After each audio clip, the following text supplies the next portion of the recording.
ರಮೇಶ್ ಶೆಟ್ಟಿ ಮಿಜಾರು ಸಾರಥ್ಯದ ತುಳು ನೂತನ ನಾಟಕ ತಂಡ ಕಲಾಶ್ರೀ ಬೆದ್ರವು ಸಮಾಜ ಮಂದಿರದ ಬಯಲು ಕಲಾ ಮಂಟಪದಲ್ಲಿ ಉದ್ಘಾಟನೆಗೊಂಡಿತು।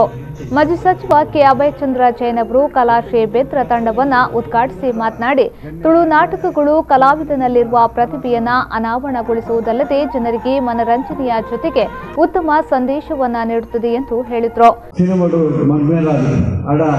ಈ ತುಳು ನಾಟಕದ ಅಂಚತ್ತೆ ಗಲ್ಗೆ ಗಲ್ಗೆ ನಮ್ಮ ಐನೆ ಸ್ವಾದ ಐನೆ ಅನುಭವಿಸವರ ಐನೆ ಆಯ್ತಾ ಒಂದು ಸಂತೋಷನ ಅನುಭವಿಸೋದು ನಲ್ಲ ಅವಕಾಶ ಐತಂದ್ರೆ ರಿಯಾಲಿಟಿ ಅದು ಆಯ್ತಾ ಕಥೆ ಆಯ್ತಾ ಒಂದು ಕಲಾವಿದನ ಅದೇ ರೀತಿ ಕಥೆಗೆ ಮುಖ್ಯ ಶಕ್ತಿ ಈ ನಾಟಕ ಅಂದಿನ ತುಳು ನಾಟಕದ ಒಂದು ತಂಡ ಕಲಾಶ್ರೀ ಭದ್ರಾಪುರದಿಂದ ತಂಡ ಇಲ್ಲಿ ನಿರ್ಮಾಣ ಅದು ನಮಗೂ ರಂಗದ ನಾಟಕಗಳನ್ನು ಕೊರಗಲೇನು ಆಗಲಿ ಮಾತ್ರ ಈ ತಂಡದಗಳಿಗೆ ಅಭಿನಂದನೆ ಸಲ್ಲಿಸಲು ತುಳು ರಂಗಭೂಮಿ ರಿಯಾಲಿಟಿ ಶೋ ಹಾಗೂ ಚಿತ್ರರಂಗದಲ್ಲಿ ಹಾಸ್ಯ ನಟರಾಗಿ ಗುರುತಿಸಿಕೊಂಡಿರುವ ಕಲಾಶ್ರೀ ಬೆದ್ರ ತಂಡದ ನಟರಾದ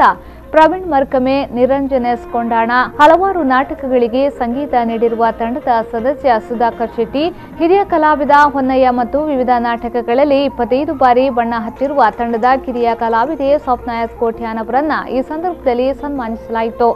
ಜೆಡಿಎಸ್ನ ರಾಜ್ಯ ಕಾರ್ಯದರ್ಶಿ ತೋಡಾರು ದಿವಾಕರ್ ಶೆಟ್ಟಿ ಕಾರ್ಯಕ್ರಮದ ಅಧ್ಯಕ್ಷತೆಯನ್ನು ವಹಿಸಿ ಶುಭ ಹಾರೈಸಿದರು। ಪುರಸಭಾ ಸದಸ್ಯ ನಾಗರಾಜ್ ಪೂಜಾರಿ, ತೆಂಕಮಿಚಾರು ಗ್ರಾಮ ಪಂಚಾಯತ್ ಅಧ್ಯಕ್ಷ ಹರಿಪ್ರಸಾದ್ ಶೆಟ್ಟಿ, ಉದ್ಯಮಿಗಳಾದ ಗಣೇಶ್ ಶೆಟ್ಟಿ ಮತ್ತು ಗಣೇಶ್ ಕಾಮತ್ ಜಿಗೆ ಅತಿಥಿಗಳಾಗಿ ಭಾಗವಹಿಸಿದರು।